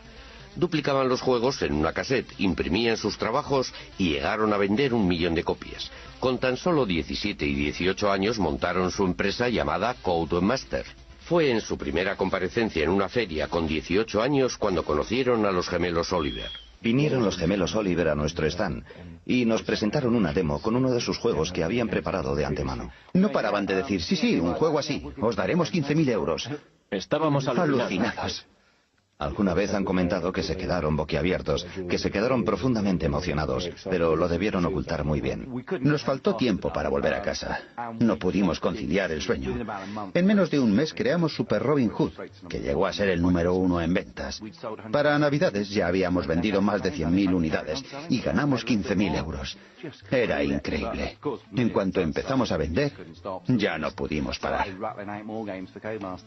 Fue la colaboración más exitosa en la historia de los juegos para ordenador. Calculamos que el 50% de los juegos de Codemaster fueron creados por nosotros. Los gemelos Oliver también estaban trabajando en un proyecto secreto. Querían inventar algo totalmente nuevo. Un juego centrado en un personaje animado. Dicho personaje no fue otro que Dizzy. Queríamos presentar un mundo de fantasía. Tuve la idea de que la cara del personaje tenía que ser tan grande como fuera posible, para darle un toque de personalidad. En Codemasters recibieron montones de cartas de fans que hacían toda clase de preguntas. Cada vez que íbamos nos decían que teníamos más correo de nuestros fans. Dizzy fue un éxito internacional. Fue el más vendido en todo el mundo. En realidad tuvimos diferentes juegos ocupando los puestos 1, 2 y 3 de las listas de éxitos. Éramos algo así como los Beatles en el campo de los juegos para ordenador. Estos jóvenes millonarios creadores de juegos se convirtieron en personajes famosos ocupando los titulares y alardeando de sus éxitos. Les dio por comprar Ferraris en cuanto conseguimos dinero, pero mi impresión es que los Ferraris no les duraban demasiado. El resultado de tan duro trabajo fue una enorme contribución muy creativa en el diseño de los videojuegos. Eran videojuegos diseñados por los propios jugadores para jugadores. Gracias a la era del ordenador casero, Gran Bretaña contribuye hoy día más que cualquier otro país a la industria de los videojuegos. Recuerdo que le dije a un periodista que un día todo esto llegaría a superar a la televisión. Y ahora mismo, la industria británica de los videojuegos exporta más que la industria del cine y de la televisión inglesas juntas. Pero a principios de los 80, mientras unos adolescentes británicos eran las estrellas de la era del ordenador casero, en Oriente también estaban emergiendo otras otras estrellas. El centro de la industria iba a desplazarse una vez más. La industria de los videojuegos, que había comenzado con Atari en la costa oeste de los Estados Unidos hacía 30 años, estaba ya dominada por Japón. Los videojuegos casi se han convertido en algo sinónimo con Japón. Ello se debe en gran parte a una serie extraordinaria de videojuegos basados en diferentes personajes. Todos fueron desarrollados en los años 80 por un único genio creador. Desde Walt Disney ningún hombre había tenido capacidad de llegar a las mentes y tocar los corazones de los niños de todo el mundo como Shigeru Miyamoto. Hubo un momento en el que caí en la cuenta de que los videojuegos podrían ayudar a la gente a expresar sus emociones. Desde entonces, los recuerdos de mi niñez han quedado reflejados en los videojuegos que he creado. Miyamoto creció en Sonebe, una pequeña ciudad provinciana cerca de Kioto. De niño, en el seno de una familia tradicional, transformó todo cuanto le rodeaba en un mundo de fantasía que empezó a explorar. Estaba siempre como absorto. Se pasaba mucho tiempo dando rienda suelta a sus sueños. De adulto, a la hora de trabajar, se basaba en la manera de jugar que había tenido de niño. Le recuerdo describiéndonos un paseo a través de un bosque que había cerca de su casa, y que en su imaginación era algo extraordinario. Se imaginaba un montón de cosas que estaban sucediendo a su alrededor y que los demás éramos incapaces de ver, como caminos que llevaban a alguna parte. Miraba hacia arriba y no solo veía un trozo de cielo azul, sino que allí veía una trampilla secreta que le conducía a un nuevo mundo. En 1980 Miyamoto ofreció a Nintendo su visión y creatividad. Con base en la antigua ciudad de Kioto, Nintendo llevaba produciendo casi 100 años Hanafuda, los naipes tradicionales japoneses. Pero cuando su presidente Hiroshi Yamauchi se enteró del éxito de los videojuegos, como por ejemplo el de los invasores del espacio, transformó la empresa en una productora de juegos para ordenador.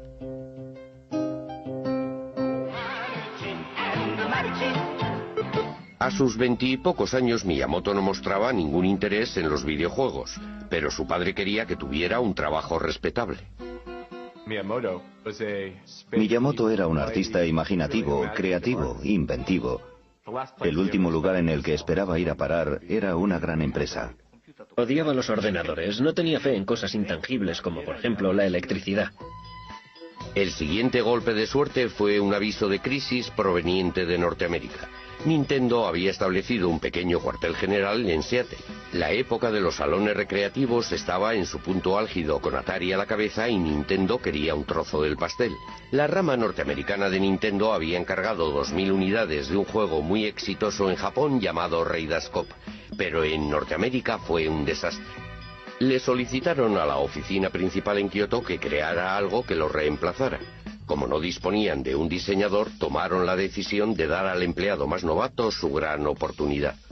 Miyamoto se quedó totalmente desconcertado y agobiado ante tal idea. Empezó a investigar. Acudió a los salones recreativos para poder ver y observar a los adolescentes que se divertían con aquellos videojuegos e intentó entender de qué se trataba. Empezó a forjar su idea y a considerarlos como si fueran películas. ¿Por qué no iban a poder contar una historia? Miyamoto creó una historia sencilla y unos personajes llenos de color en el juego que acababa de inventar. Permítame que le muestre el primer boceto que preparé para Donkey Kong.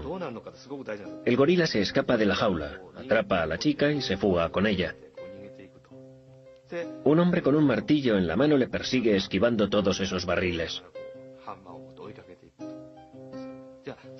Al final aparece un agujero en el suelo. El gorila cae dentro de él y se mata. Con el fin de dar vida a sus personajes, Miyamoto tuvo que trabajar con las limitaciones que le imponía la tecnología de la época. De repente surgió un problema. ¿Qué pelo tenía el personaje? El asunto es que él se estaba cayendo. En un videojuego, el pelo presentaba una dificultad que los diseñadores de la época no podían resolver. Es decir, por la inercia de la caída, el pelo tenía que aparecer con las puntas hacia arriba. Miyamoto resolvió el problema poniéndole una pequeña gorra.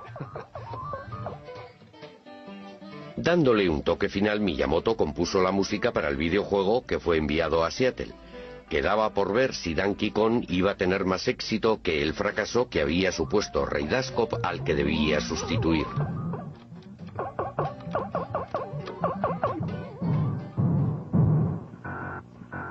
En cuanto los norteamericanos vieron el juego, pensaron que sus homólogos japoneses estaban completamente locos. Temiéndose lo peor, el equipo norteamericano de Nintendo tomó la decisión de poner a prueba el juego en un bar, exactamente igual que lo había hecho Atari una década antes. Al día siguiente, volvieron a la taberna Spot.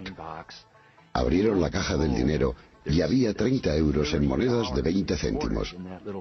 Estaba casi a rebosar.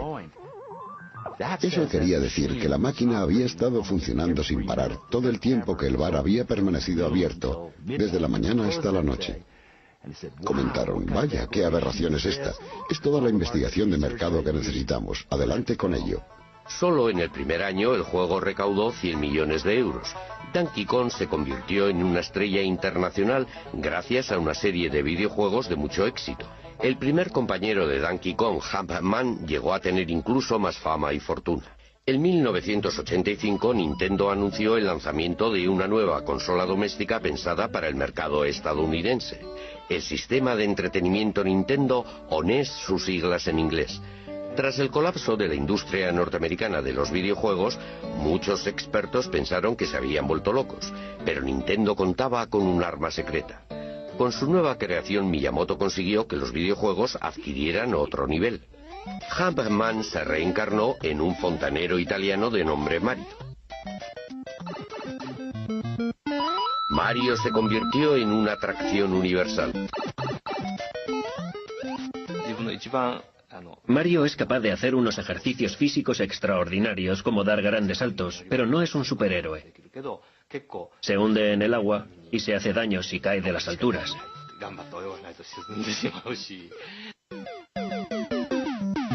Miyamoto creó un mundo aparte lleno de tuberías, alcantarillas, barrancos y arrecifes para que Mario lo explorase. Además, inventó un ejército de monstruos animados para que Mario se enfrentara a ellos. En las pruebas de la primera versión, Mario era enorme. Luego creé al pequeño Mario. El juego cobró más interés con los dos hermanos. Más tarde me pregunté qué comida mágica podría transformar al pequeño Mario en el Mario grande. Fue cuando creé esa enorme seta roja. Estaba creando ese universo maravilloso que él mismo estaba contemplando a través de un espejo. Enseguida aparecieron otras series y Mario se convirtió en una superestrella internacional. En una encuesta realizada en 1987, Mario fue reconocido por más niños norteamericanos que el propio Mickey Mouse. Fue entonces cuando Miyamoto desveló su obra maestra.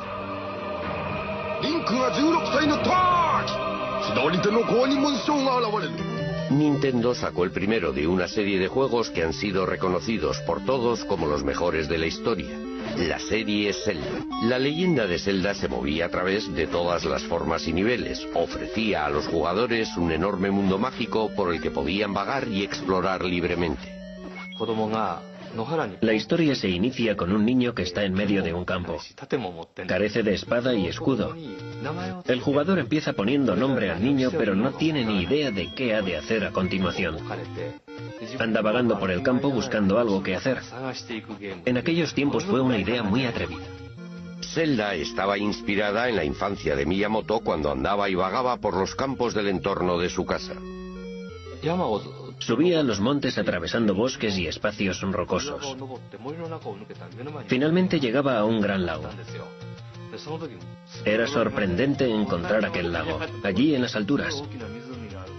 Parecía un mar enorme. Esa imagen ha sido muy utilizada en Zelda. Incorporé muchas cosas que había que ir descubriendo en Zelda. Eran detalles que pretendían ayudar a que el héroe dejara de ser niño y se convirtiera en todo un adulto. Mientras el niño va creciendo, el jugador piensa, yo solía asustarme con esto, pero ahora ya soy fuerte. Ese es el juego que yo estaba empeñado en crear. La leyenda de Zelda duraba más de 100 horas en las que los jugadores de todo el mundo se quedaban perplejos, fascinados. Fue todo un fenómeno que rompió todos los esquemas y estableció las bases de un género que desde entonces ha dominado el diseño de los videojuegos. A finales de los años 80, Nintendo vendió más de 30 millones de consolas NES, cientos de millones de videojuegos que supusieron una cuota del 80% de todo el mercado. Nintendo se convirtió en el amo absoluto de la industria de los videojuegos. Lo iba a demostrar al presentar un sistema de videojuegos radicalmente distinto que resultaría atractivo tanto para los niños como para las niñas e incluso para los adultos. Todo cuanto necesitaba era lanzar al mercado el juego perfecto, pero para conseguirlo tendría que disputarlo y arrebatarlo de las poderosas garras del KGB ruso. A finales de los 80 se forjó la amistad entre dos diseñadores que estaban tras el telón de acero. Una amistad que haría a uno muy famoso y al otro muy rico, y que consiguió que el videojuego Boy de Nintendo se convirtiera en una de las máquinas con más éxito de la historia. La clave de dicha amistad estuvo en un videojuego llamado Tetris. En 1988, Henk Rogers, un diseñador de origen holandés, estaba de viaje intentando importar al Japón nuevos videojuegos. La primera vez que vi Tetris fue en una feria de bienes de consumo electrónicos en Las Vegas en 1988. Hice lo que solía hacer, me daba una vuelta por las ferias y escogía los videojuegos que me gustaban para llevármelos a Japón. En eso consistía mi trabajo. Jugaba con ellos. Allí di con un juego realmente bueno. Quise hacerme con él. Alexei Pajitnov hoy día vive en Seattle, pero en 1984 estaba en Moscú donde creó Tetris. Pajitnov estaba trabajando en la inteligencia artificial y en el software que permitiera el reconocimiento de voces. Creó Tetris con el fin de poner a prueba un nuevo ordenador. Mi interés estaba centrado en los rompecabezas y juegos y en toda clase de divertimentos matemáticos. Tetris estaba basado en un rompecabezas tradicional ruso llamado Pentaminos. Hay 12 formas parecidas a esta, y son todas las piezas posibles compuestas de 5 cuadrados. La versión de Pentaminos de Pajitnov contenía piezas compuestas de solo 4 cuadrados en vez de 5. Le puso el nombre de Tetris por derivarse de la palabra griega tetra, 4. Cuando calculé el procedimiento que hacía que girara a 90 grados, pensé en cuando uno introduce una llave y hace clac, vuelve a girar la llave otra vez y clac. Fue entonces cuando se me ocurrió la idea de hacer que el juego durara un tiempo real. El genio de Pajitnov se hizo patente al convertir el videojuego Tetris en una carrera contrarreloj. Desaparecieron de la pantalla las líneas completas, haciendo que fuera posible seguir jugando casi indefinidamente. Pero a medida que iban bajando piezas cada vez con más rapidez, el reto iba aumentando constantemente. A medida que el juego va acelerándose, la mente ya no es capaz de pensar tan rápido. Quizás sea el subconsciente el que irrumpe en ese momento del juego, pero va más rápido de lo que uno es capaz de jugar. Es lo que se denomina una zona. Tetris se extendió por el bloque soviético hasta llegar a Hungría, donde lo descubrió Robert Stein. Stein se fue a Moscú, donde conoció a Alexei Pajitnov y negoció con él una licencia para publicar el juego. Por alguna razón desconocida, me ofreció el Tetris original. Tenía la licencia para distribuirlo donde yo quisiera. Es lo que creí. Tetris se convirtió en Occidente en la mayor sensación internacional desde los invasores del espacio. Cuando Tetris invadió la industria, el resto de la producción quedó anulado. Finalmente tuvo que ser retirado. En Japón, Henk Rogers sacó una versión para la consola doméstica de Nintendo. Sacamos este Tetris en las Navidades de 1988. Acabamos vendiendo 3 millones. Ese fue el momento cuando a Henk Rogers se le presentó la oportunidad del Game Boy de Nintendo. Dije, ¿sabéis? Tengo el videojuego perfecto para el Game Boy. Pero Rogers mantuvo una dura pugna con Robert Stein para asegurarse el control de los derechos de Tetris. Disculpe, yo fui quien descubrió este producto. ¿No debería quedármelo? Cogí el siguiente avión. Sin caer en la cuenta de ello, Rogers y Stein volaron hacia Moscú el mismo día. Permanecieron en el mismo hotel, pero sin llegarse a ver en ningún momento. No funciona la televisión, no funciona la radio. En aquella época todo el mundo pensaba que nada iba bien tras el telón de acero. Era algo que realmente daba miedo. Rogers acudió a Moscú sin saber nada acerca de la Unión Soviética y sin hablar ruso. Sabía que tenía que buscar una organización llamada el Org y eso era todo. Para sorpresa suya no tuvo ningún problema a la hora de contratar a un intérprete que hablaba perfecto inglés. Te llamas Alan no sé qué. Todos pertenecen al KGB. No hay modo de conseguir un intérprete que se preste a ayudarte a hacer negocios. ¿Es este el edificio? Sí, este es el edificio. Todas las reuniones han de recibir el visto bueno del KGB, y yo me presenté allí como caído del cielo. Al final el señor Belikov bajó y le expliqué que yo era uno de los que distribuía Tetris en Japón. Me dijo, ¿de qué máquina se trata? Le contesté que era para Nintendo. Añadió, pero si jamás hemos cedido esos derechos a nadie. Pensé durante un buen rato que yo estaba metido en un buen lío, porque en su opinión yo era un auténtico pirata. Posteriormente, aquella misma mañana, Rogers conoció a Alexei Pajitnov. Les presento al siguiente invitado, el mundialmente famoso señor Pajitnov. Vaya, mundialmente famoso. ¿Famoso por qué? Porque en el mundo... Me llamo Alexei Pajitnov. Nos hicimos amigos rápidamente porque en cuanto hablamos del diseño de videojuegos tenemos algo en común de lo que podemos hablar. Su inglés no era muy bueno, pero sí lo suficiente. Hank fue la primera persona que entendió y a la que de verdad gustó el videojuego. Es lo que percibí de inmediato. Todo el mundo en Moscú en aquella época, incluido Alexei, estaba paranoico a cuenta de que cualquier conversación que se mantuviera fuera escuchada por gente que no tenía por qué oírla. Por esa razón, siempre que quería decirme algo, me guiñaba el ojo y nos íbamos a un parque.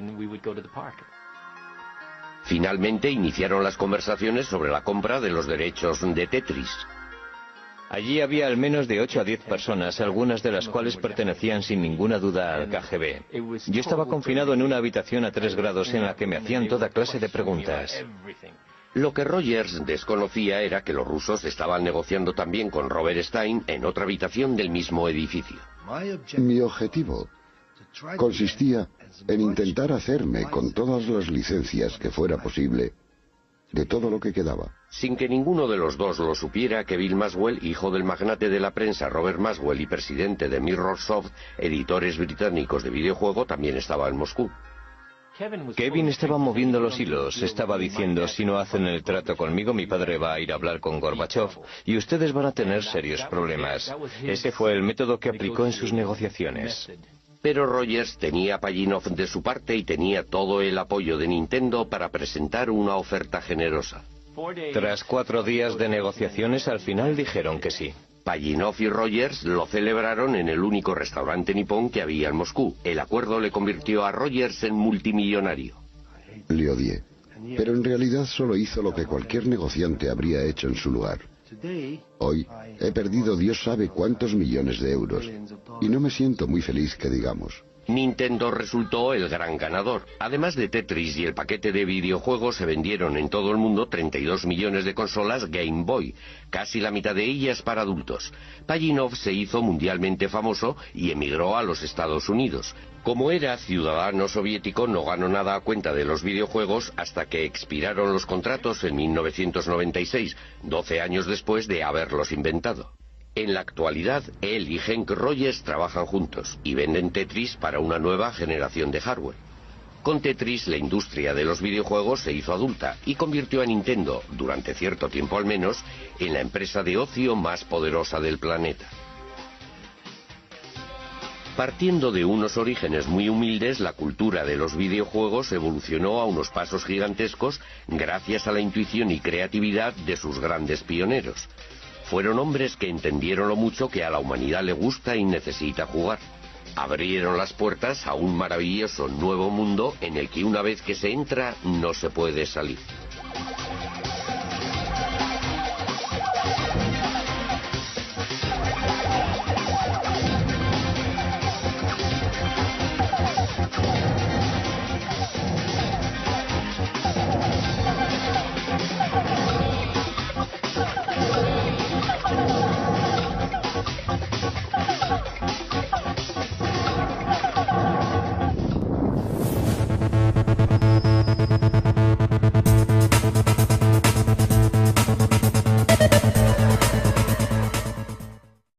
cerebro de un animal, podríamos hacerlo con un cerebro humano.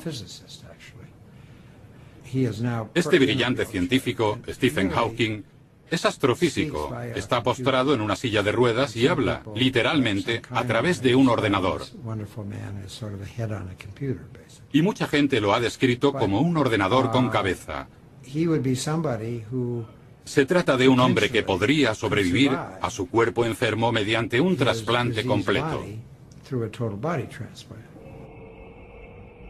Para demostrar que el cerebro funcionaba normalmente en ese estado, el Dr. White tuvo que llevar a cabo un segundo experimento y consiguió trasplantar con éxito la cabeza de un mono en el cuerpo de otro. El animal sobrevivió 7 días antes de que el cuerpo rechazara la cabeza.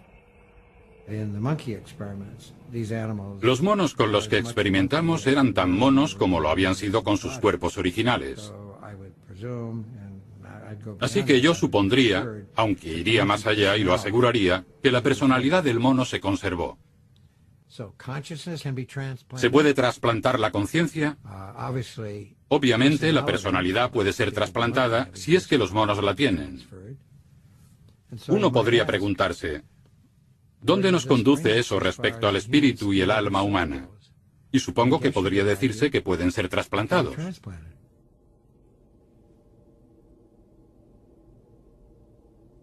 Nos estamos convirtiendo en objetos del diseño de conciencia, y las implicaciones que eso conlleva son enormes, porque hasta ahora hemos forjado el mundo que nos rodea de un modo radical. Hemos transformado el paisaje, hemos construido una sociedad, cambiando todo aquello ajeno a nosotros. Pero siempre imaginamos que nosotros seguiríamos igual, que no nos veríamos atrapados en ese proceso. Y no es así. Vamos a rehacernos. Y es algo difícil de tratar, porque nos romperá todas las cadenas que nos limitan y definen como seres humanos.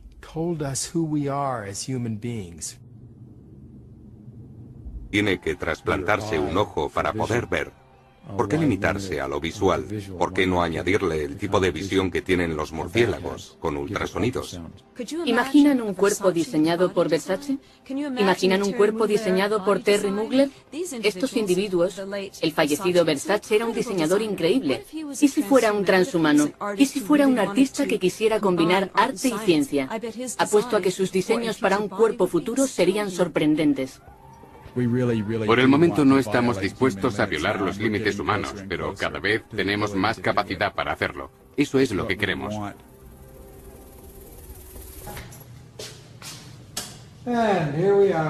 Aquí estamos, en el laboratorio de investigación del cerebro. Así era como almacenábamos los cerebros. El Dr. Robert White es neurocirujano del Hospital de Cleveland, Ohio. Aquí hay algunas fotografías. En 1963 hizo su primer experimento para mantener vivo un cerebro fuera del cuerpo. Esto es un cráneo humano y este es de gorila. Cuando extraemos un cerebro, lo aislamos y lo mantenemos con vida. Nunca muere. Esto es un cerebro humano. Está bien preservado. Así que no hay que preocuparse de que siga con vida. Hubo muchos intentos en todo el mundo, sobre todo en la Unión Soviética, de extraer el cerebro de un animal, de un perro, por ejemplo, y mantenerlo con vida mediante máquinas. Eso es algo que puede hacerse con el corazón, el riñón, el hígado, el pulmón y todos los demás órganos sólidos del cuerpo.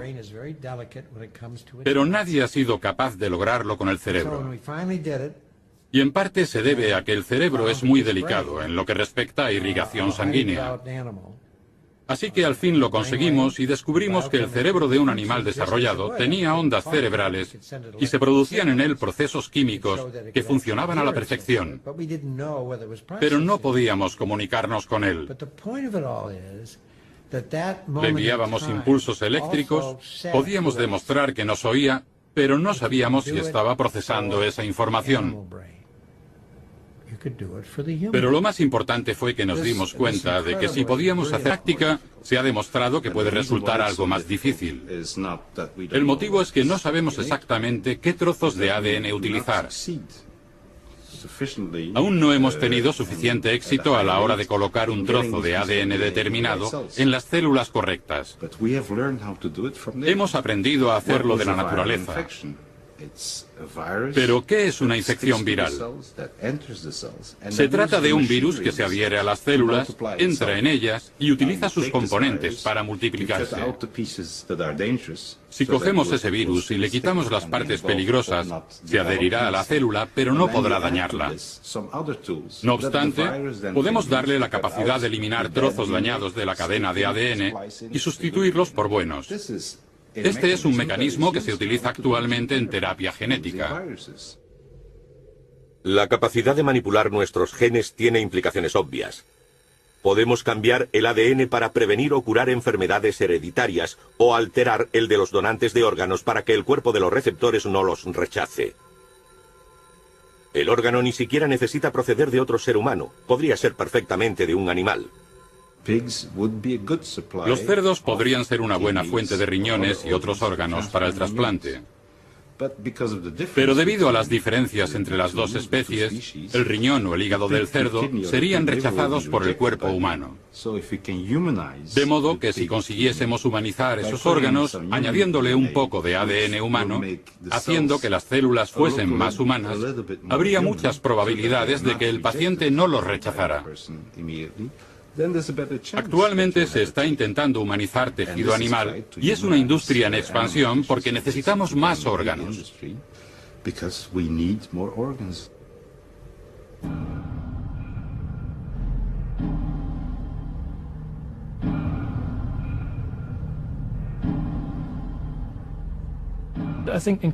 Cada vez somos más conscientes de que el cuerpo no es sagrado, que no fuimos creados siguiendo un plan divino. Fue un accidente aleatorio. Si cogemos dos pares de genes y los combinamos, siempre surge algo. A veces es algo maravilloso, un agujero en el corazón, una psicosis o cierta tendencia a experimentar.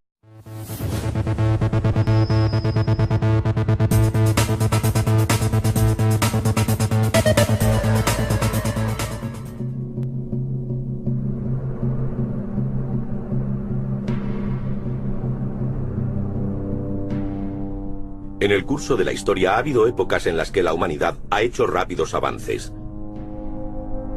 Pero también hay otras, mucho más numerosas, que pasan desapercibidas como meros periodos de transición. Ahora, en los albores del tercer milenio, ¿cómo será juzgada esta época por la posteridad? Y lo que es más importante, ¿qué forma adoptará esa posteridad? ¿Y de qué tipo de juicios será capaz? Por lo pronto, incluso antes de lo que pensamos, la humanidad tal como la conocemos podría cambiar radicalmente. El perfeccionamiento humano. Algo nuevo está surgiendo. Mientras la gente habla de la paz mundial, el fin de la historia y el ocaso de las ideologías, un ejército de científicos en todo el mundo sigue trabajando en sus laboratorios. El impacto de su labor está empezando a emerger. La tecnología está a punto de tomar la antorcha de la historia y guiarnos a una nueva era. Las actividades de los científicos en campos como la genética, la robótica, la inteligencia artificial, la biónica y la nanotecnología parece converger hacia un único objetivo: superar las limitaciones humanas. Nos dirigen inexorablemente hacia una era transhumana en la que especies más evolucionadas nos dejarán atrás como un fósil de la historia. Biopoder.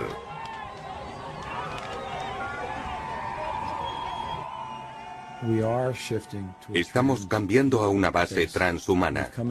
Hemos superado la época humanista y ahora debemos redefinir el concepto de humanidad. Nos guste o no, nos estamos convirtiendo en cibernéticos, en transhumanos. Ahora tenemos la oportunidad de hacer las cosas mejor que la naturaleza. ¿Por qué no tener un brazo más fuerte del que tenemos? ¿Por qué no correr más rápido? ¿Por qué no tener una piel más resistente? Si alguien Estamos en el final de la definición de lo que es un ser humano normal.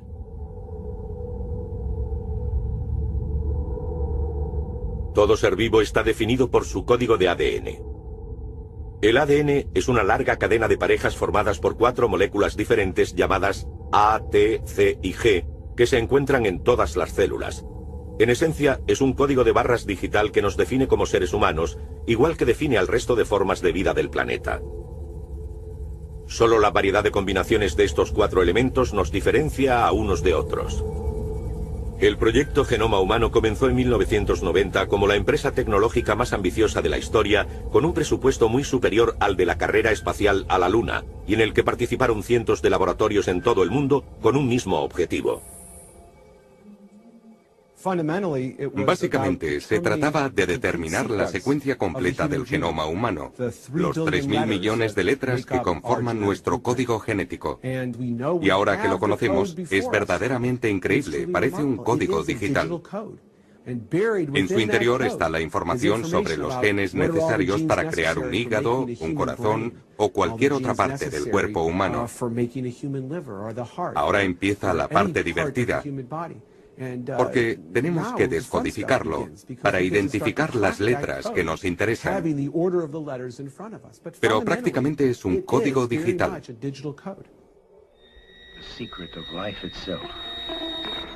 The DNA molecule. A genetic discovery that could give man the ability to create life to specifications.